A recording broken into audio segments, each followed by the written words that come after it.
welcome back to my YouTube channel.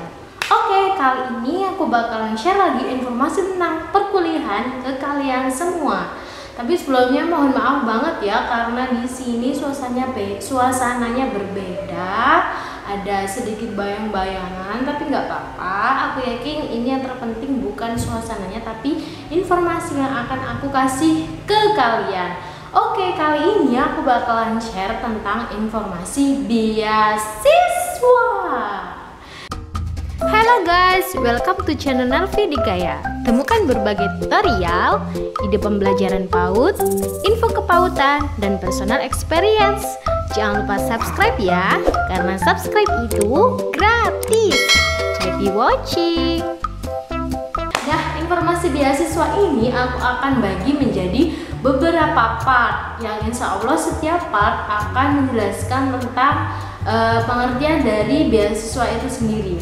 Nah, di sini aku akan lebih fokus ke beasiswa yang tersedia di Universitas Trunojoyo Madura, yang biasanya beasiswa ini umumnya juga tersedia di seluruh universitas di Indonesia. Oke, teman-teman, sekarang kita lihat brosurnya dulu ya, brosur UTM.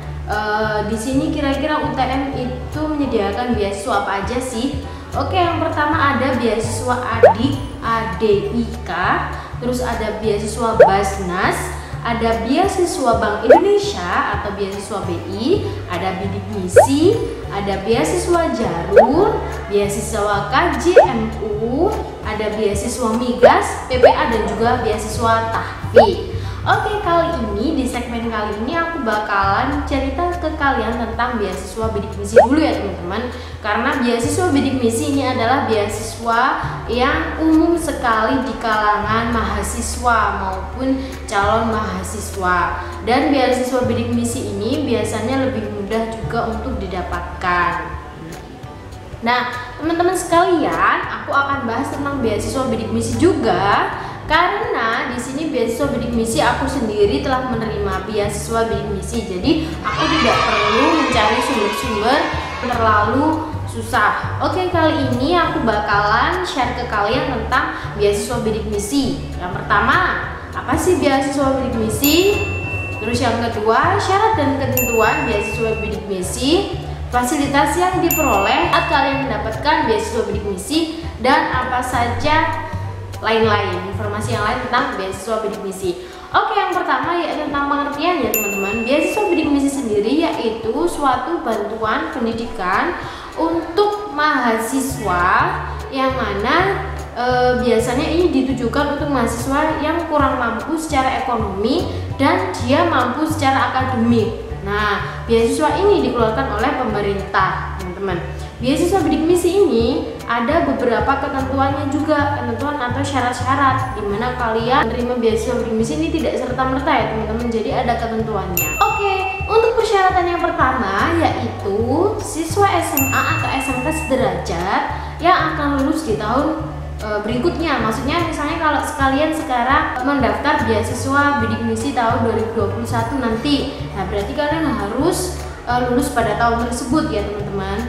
Dan selanjutnya kalian juga harus memiliki NISN dan juga NPSN sekolah itu yang sudah terdaftar di PDSPK. Itu untuk persyaratan yang pertama. Jadi ini benar-benar sekolah yang sudah terdaftar dan sekolah yang istilahnya diakui oleh pemerintah. Untuk yang kedua yaitu kalian sedang tidak bertentangan dengan persyaratan bidik misi yang terjadi di universitas gitu. Misalnya kalau misalnya di kalian kan daftar bidik misi secara umum, peraturan bidik misi A sampai Z gitu ya. Terus ternyata di universitas itu juga ada peraturan bidik misi teman-teman untuk kalian gitu di universitas yang kalian terima gitu. Misalnya saat ini tahun 2020 ya teman-teman. Terus peraturan secara pemerintahan anak bidik misi yang diterima yaitu lulusan tahun 2018 dan 2019 misalnya, tapi di universitas tersebut hanya menerima anak dengan lulusan tahun 2019. Berarti kalian harus tetap mengikuti peraturan bidik misi yang ada di universitas tersebut gitu loh. Jadi tidak bertentangan antara peraturan yang ada di universitas itu dan juga kondisi kalian saat itu gitu. Terus untuk peraturan yang ketiga yaitu Usia paling tinggi saat kalian mendaftar yaitu berusia 21 tahun, mohon maaf, 21 tahun. Jadi kalau lebih dari itu kalian nggak bisa daftar, tapi kalau kurang dari itu it's never mind. Peraturan yang keempat, ini yang paling penting ya teman-teman, karena beasiswa bidik misi ini ditujukan untuk anak yang kurang mampu secara ekonomi dan mampu secara akademi, maka ada beberapa kriteria penghasilan orang tua yang harus dipenuhi. Nah, untuk kriteria ekonomi sendiri itu, yaitu yang pertama, ada penggabungan antara dua penghasilan ayah dan ibu digabungkan menjadi satu, dan itu tidak lebih dari 4 juta rupiah, teman-teman. Nah, di sini bertentangan sekali kalau misalnya orang tua kalian seorang PNS, padahal gaji PNS kan besar. Jadi kalau misalnya digabungkan menjadi satu itu tidak boleh lebih dari 4 juta rupiah. Oke. Terus untuk yang kedua yaitu penggabungan penghasilan kotor antara ayah dan ibu dijadikan satu, dan jika dibagi dengan anggota keluarga itu tidak boleh lebih dari 750. Contohnya misalnya penghasilan ibu di situ 3 juta rupiah. Terus penghasilan ayah 5 juta, berarti kan 8 juta teman-teman. Ternyata di dalam satu keluarga kalian memiliki jumlah anggota keluarga sebanyak 4 orang gitu, alian, adik, ayah sama ibu, berarti 8 juta dibagi 4, hasilnya 2 juta teman-teman. Berarti kalian tidak masuk dalam kategori beasiswa bidik misi gitu.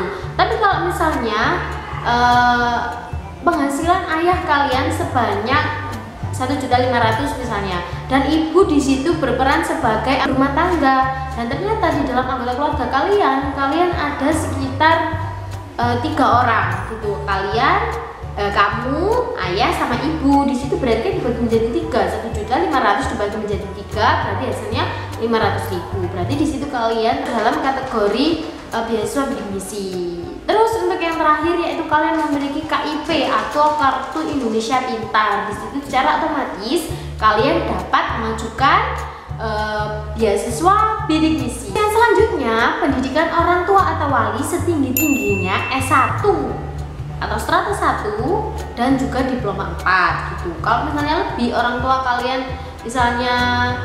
kalian lulusan S2, berarti kalian sudah tidak masuk dalam kategori beasiswa bidik misi. Yang selanjutnya yaitu memiliki kompetensi akademik yang baik. Di situ berarti nilai kalian harus bagus ya teman-teman, dan kalian juga harus mendapat rekomendasi secara objektif dari kepala sekolah gitu.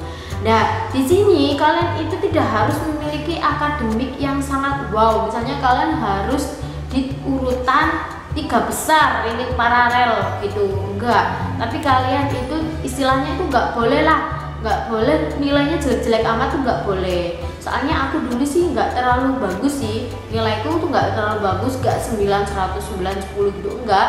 Nilaiku juga ada yang 7 gitu. Tapi maksudnya itu secara potensi akademik yang baik itu tidak terlalu parah gitu loh teman-teman. Jadi nggak yang terlalu sering tidak naik kelas dan lain sebagainya gitu. Jadi nilainya itu standar dan tidak terlalu jelek.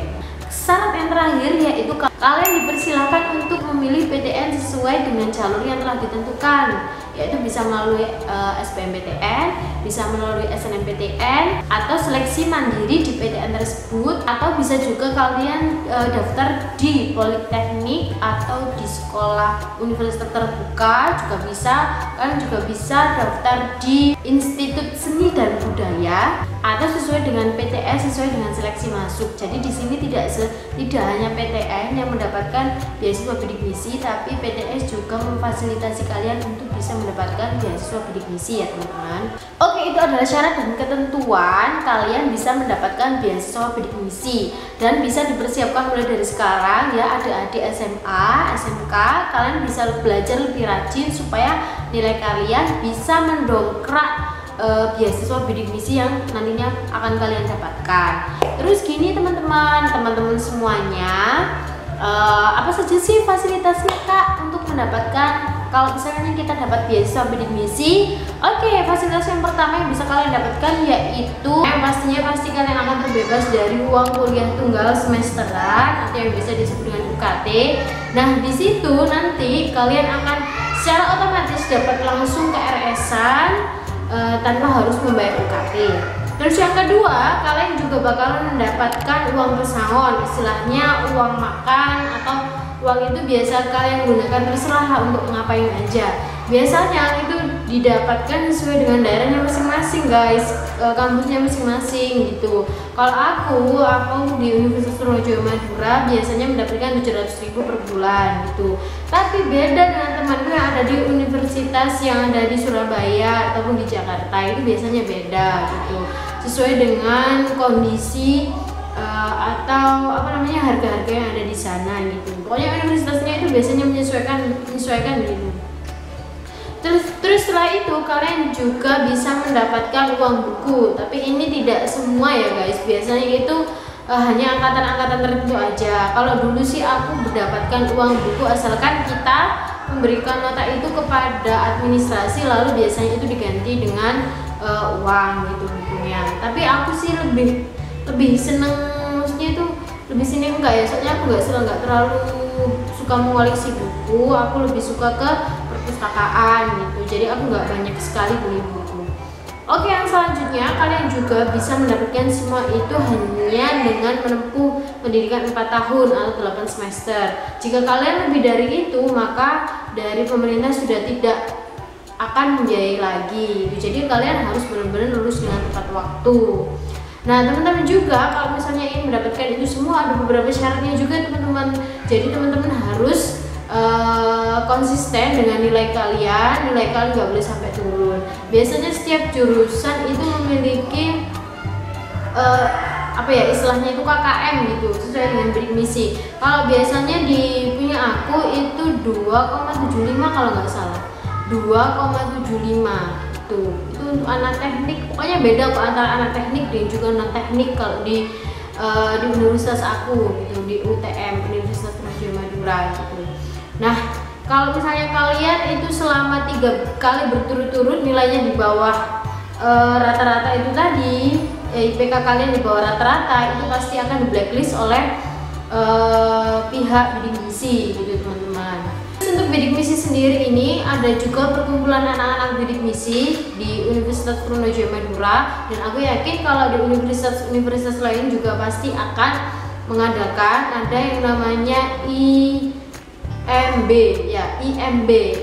Ikatan Mahasiswa Bidik Misi, dan di situ kalian bisa gabung ke IMB karena di situ nanti pasti akan termuat banyak sekali informasi mengenai bidik misi, mulai dari tanggal cair, mulai dari kenapa kalau misalnya kan pasti ada kesalahan tuh setiap semester biasanya itu ada kok nggak cair-cair sih gitu. Nah itu pasti nanti informasinya akan termuat di dalam grup Ikatan Mahasiswa Bidik Misi. Tapi jujur sekali guys, meskipun aku mendapatkan bidik misi, tapi aku nggak gabung sama sekali dengan grup IMB itu gitu. Tapi teman aku, jadi aku menggali informasi itu dari teman aku gitu.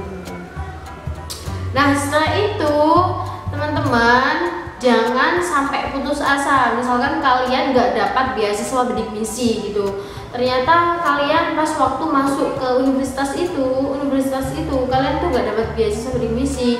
Aku nggak tahu ya kalau di universitas lain, tapi kalau di Universitas Trunojoyo Madura yang pernah aku kuliah, dan di situ itu kan pertamanya itu ada beberapa anak yang tidak mendapatkan beasiswa bidik misi seperti aku, dan akhirnya pas waktu setelah penerimaan setelah ospek itu telah diumumkan kalau ada bidik misi susulan. Jadi yang awalnya aku nggak keterima bidik misi, dan alhamdulillah aku juga keterima bidik misi di tahap kedua gitu.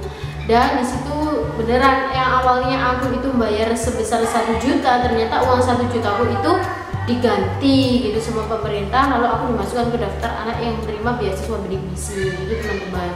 Dan selain itu jangan putus asa juga kalau misalnya kalian tetap tidak keterima, kalian itu bisa kalian bisa mencari beasiswa bidik misi susulan. Nah beasiswa bidik misi susulan ini kayak gimana sih kak? Beasiswa bidik misi susulan ini biasanya itu untuk menggantikan posisi mahasiswa yang mendapatkan beasiswa bidik misi, tapi ternyata dia itu istilahnya itu dikeluarkan gitu oleh pihak bidik misi dari universitas gitu loh. Misalnya karena nilainya itu nggak bagus, nilainya itu turun terus gitu, nilainya itu turun terus, otomatis mahasiswa itu kan pasti, misalnya ya aku kasih contoh, di prodi A ini kedapatan 10 anak mendapatkan beasiswa bidik misi. Ternyata ada 2 anak yang mana anak itu tuh nilainya jelek terus gitu. Jadi otomatis anak itu akan di blacklist oleh bidik misi dan pasti akan ada lowong lagi tuh 2 anak itu tadi. Nah itu nanti akan digantikan dengan mahasiswa yang kurang mampu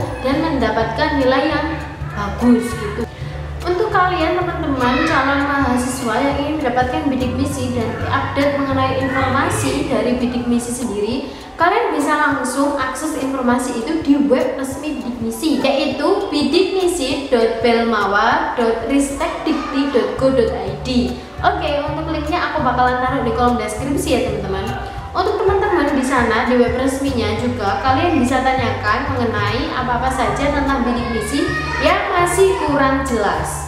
Atau kalian juga bisa klik di kolom komentar aku, nanti akan aku jawab. Oke teman-teman, ditunggu pertanyaannya. Jangan lupa kalian like, komen, dan subscribe channel ini supaya aku akan tetap melanjutkan part ini. Oke, jangan lupa teman-teman bisa langsung simak video selanjutnya untuk part-part aku selanjutnya. Dan terima kasih karena udah lihat video aku dari awal sampai akhir. Terima kasih ya, happy watching. Wassalamualaikum warahmatullahi wabarakatuh.